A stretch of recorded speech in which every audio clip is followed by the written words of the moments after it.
let's not downplay the fact that that's the ghost of Stonewall Jackson. Of course, we may downplay the life-threatening parts. Jimmy? So, downplay how much you hate Falwell. Hey, welcome to Talkword. This is the show where we get curious about the English words we use every single day. Today, we are looking at a word you've absolutely heard, and you've probably even used it yourself, maybe without even realizing it. So, let me just paint a quick picture for you. You ask your friend, hey, how was work? They kind of shrug and say, ugh, it was fine, had a small issue. But then you find out later that the so-called small issue involved them accidentally pulling the fire alarm and evacuating the entire building. Sound familiar? We've all been there, right? Wow, that whole act of making a really big deal seem like no big deal at all. It has a name, and the word for it is downplay. Okay, so let's really dive into this. What are we actually talking about when we say someone is downplaying something? Let's start with the core idea, a nice and simple definition. So by the book, the dictionary tells us that to downplay something is to make it appear less important, less valuable, or less significant than it actually is. It's really an act of reduction. You're sort of shrinking the perception of something. Or, to put it way more simply, it's just making something seem like less of a big deal. It doesn't matter if it's good news, bad news, or something in between. You're basically just turning down the volume on how important it seems. But, definitions are one thing, seeing it out in the wild is something else entirely. So let's look at how downplay actually shows up in the real world. Because, believe me, people use it for all kinds of different reasons. All right, here is a classic corporate example. You can just picture a CEO saying this at a big meeting, right? By calling what might be major problems minor setbacks, they're downplaying the bad news. Why? To keep investors and employees from totally freaking out.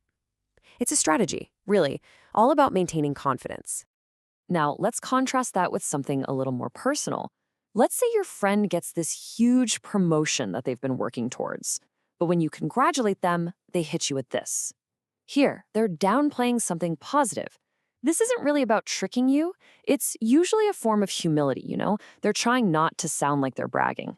And this is where it gets really interesting, because downplay lives in this super tricky gray area. It's not quite a lie, and it's not always just modesty.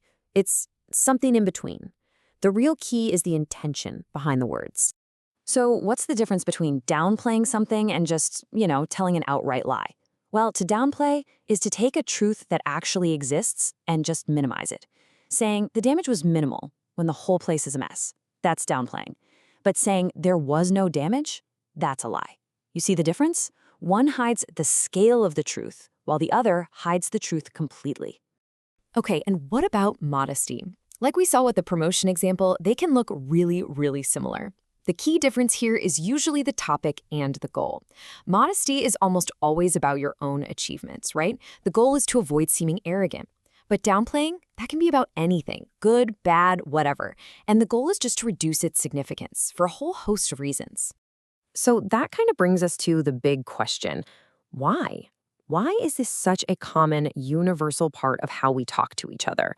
What really motivates us to downplay things? The psychology behind this is just fascinating.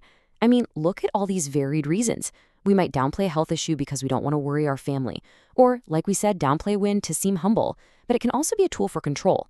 A politician might downplay a scandal to manage the public story. Or we might downplay our own failure to protect our ego. It is an incredibly powerful tool for managing how other people see a situation and how they see us.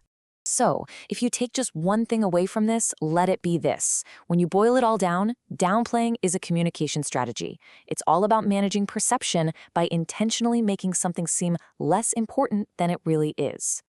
And I'll leave you with a final thought to chew on.